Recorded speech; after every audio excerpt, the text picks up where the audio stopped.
내가 마음을 먹고 바르게 또 열심히 노력한다고 내 생각대로 모든 것이 되지 않고 또 이해할 수 없는 것이 세상이고 또 우리 인생입니다.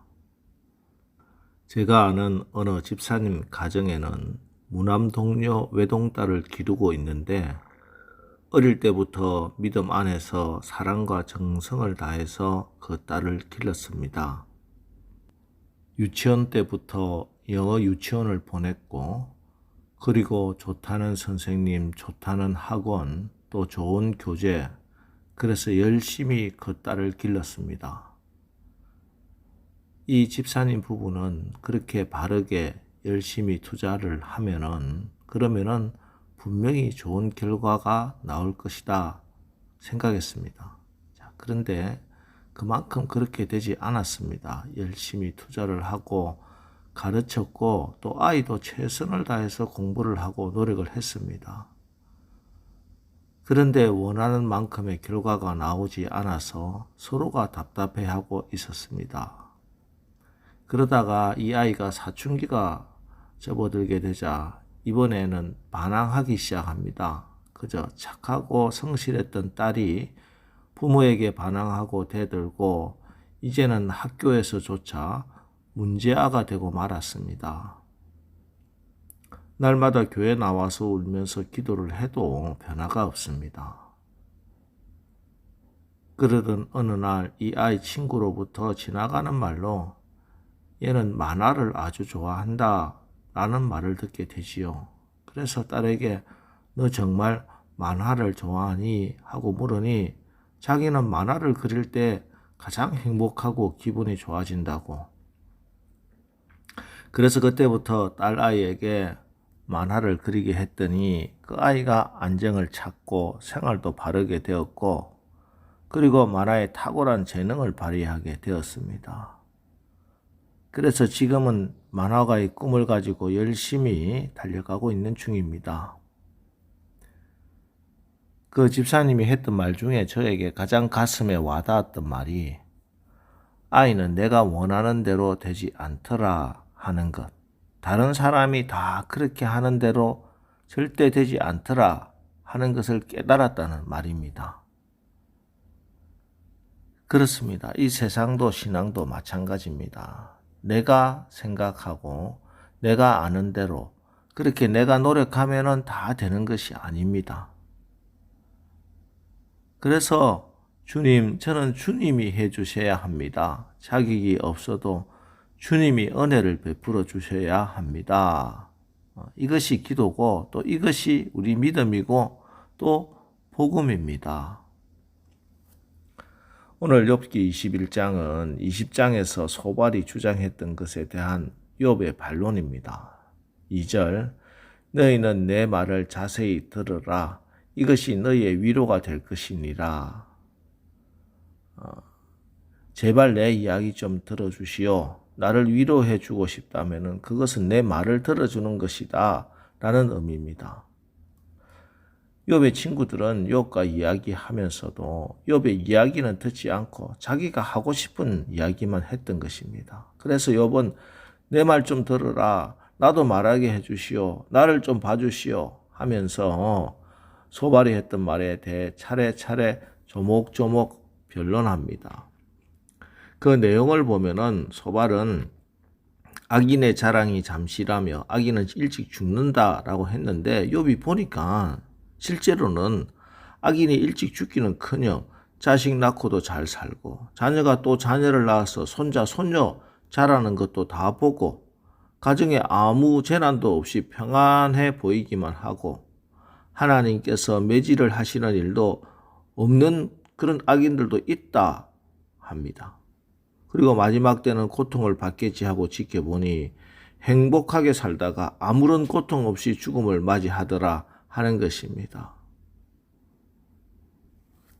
또 소발은 악인에게는 재난이 밀어 닥칠 것이라고 했는데 욥이 보니까 악인에게 재난이 밀려들기는커녕 악인의 등불이 꺼지는 것을 본 일이 없었고 재난이 닥친 것도 보지 못했고 하나님께서 진노하셔서 악인이 고통스러워하는 것도 보지 못했다. 이렇게 주장합니다.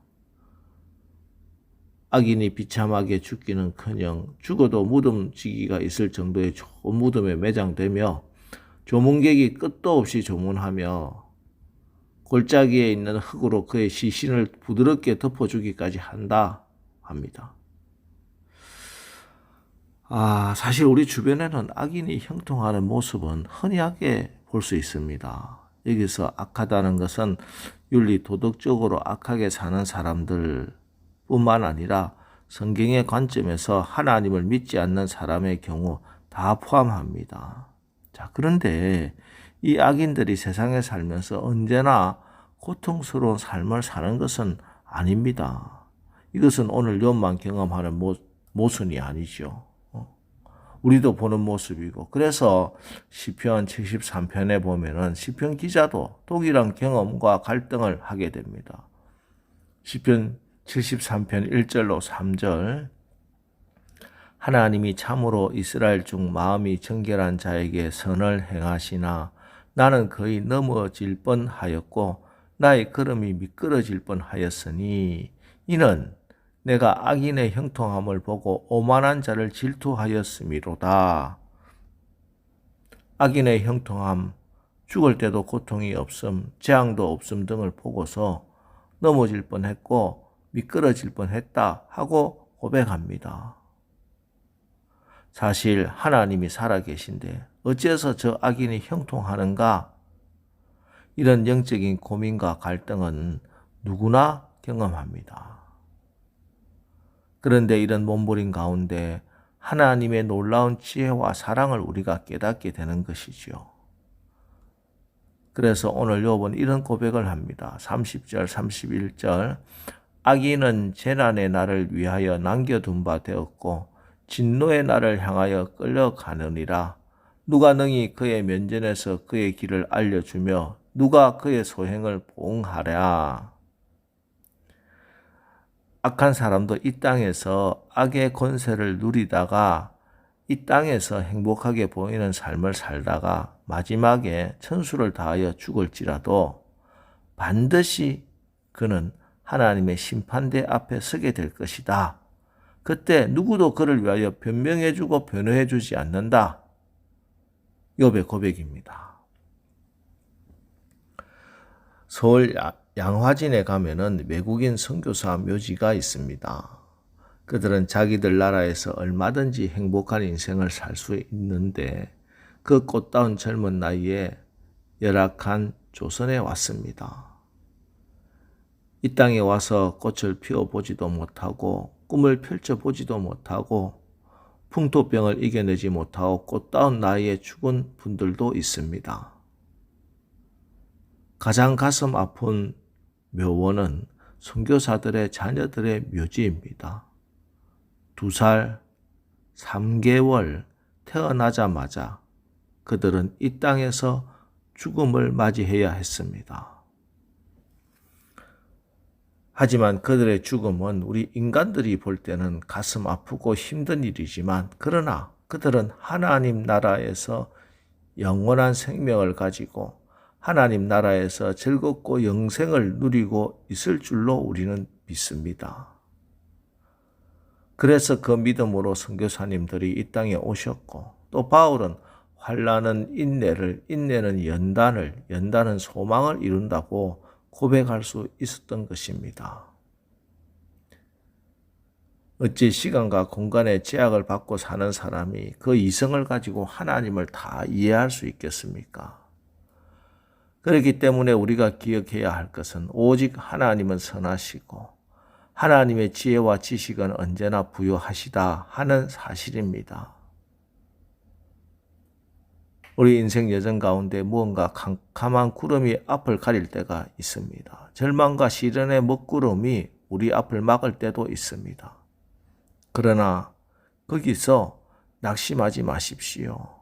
그 길이 하나님과 함께 걸어가는 길이 분명하다면은 구름 저 건너편에 승리와 영광이 여러분을 기다리고 있습니다.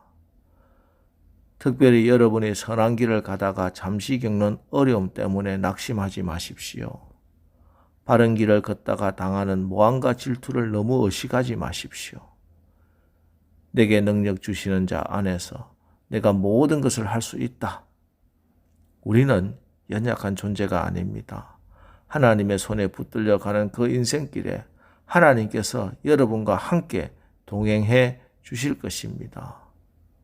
오늘 하루도 이 선하신 하나님의 역사를 보는 우리의 기도 자리와 기도 시간 되기를 예수님의 이름으로 축원합니다. 기도하겠습니다. 하나님, 우리가 욥기를 읽어가면서 우리가 우리의 좁은 소견으로 하나님을 제한하려고 한 것이 있다면 회개합니다. 우리는 선하신 하나님, 하나님은 나의 목자, 하나님은 졸지도 주무시지도 않으시면서 나를 지켜주시는 분이라는 사실을 분명히 기억하고 오직 하나님의 은혜를 구합니다. 오늘 하루도 오직 은혜로, 하나님의 은혜로 감사하며 기뻐하며 살아가게 하옵소서. 예수님의 이름으로 기도합니다. 아멘. 자, 이제 주여 오늘 하루도 우리가 오직 하나님의 은혜로 감사하는 귀한 날 되게 하옵소서. 오늘 말씀을 붙들고 우리 합심해서 기도하고 나가겠습니다. 우리 기도하겠습니다.